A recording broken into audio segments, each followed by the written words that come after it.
যে মানুষটা ঘন্টার পর ঘন্টা আপনাকে নিয়ে পড়ে থাকতো, সেই মানুষটা একদিন হাজারো ব্যস্ততা দেখিয়ে আপনার থেকে দূরে চলে যাবে। যে মানুষটা দিনে কয়েকবার আপনাকে না দেখলে মরিয়া হয়ে উঠতো, সেই মানুষটার একদিন আর আপনাকে দেখার জন্য মন চাইবে না। যে মানুষটা ভালোবাসি ভালোবাসি বলে আপনাকে মাতিয়ে রাখতো, একটা সময় পরে সেটা আর করবে না, কারণ সে এখন ব্যস্ত হয়ে যাবে নিজের কাছে। অথচ যখন আপনাকে প্রপোজ করেছিল, তখন হাজারো ব্যস্ততা ফেলে রেখে আপনার মন রাখার জন্য সবকিছুই করতো। এই মানুষগুলো খুব খুব খুব স্বার্থপর।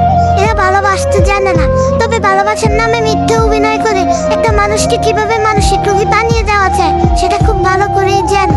তাই কারোর প্রতি মায়া বাড়ানোর আগে হাজারবার চিন্তা করে নেবেন, কারণ মায়া বাড়ানো সহজ কিন্তু মায়া কাটানো অনেক কঠিন। সময় পরিবর্তনশীল, সেই সাথে মানুষের মন। সময় যেমন পরিবর্তন হয়, ঠিক তেমনি সময়ের সাথে সাথে কিছু মানুষের মনও পরিবর্তন হয়। তাই কাউকে ভালোবাসার আগে নিজেকে ভালোবাসতে শিখুন, দেখবেন জীবন অনেক সুখী থাকবে।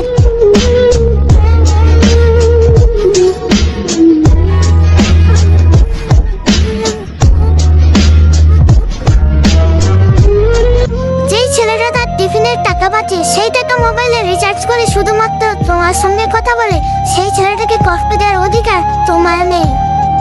যে ছেলেটা তার বাস ভাড়া কিংবা রিক্সা ভাড়া বাঁচিয়ে 3-4 মাইল পথ অতিক্রম করে কলেজে যায়, আর সেই টাকা দিয়ে তোমার পছন্দের জিনিস তোমাকে গিফট করে, সেই ছেলেটাকে কষ্ট দেওয়ার অধিকার তোমার নেই।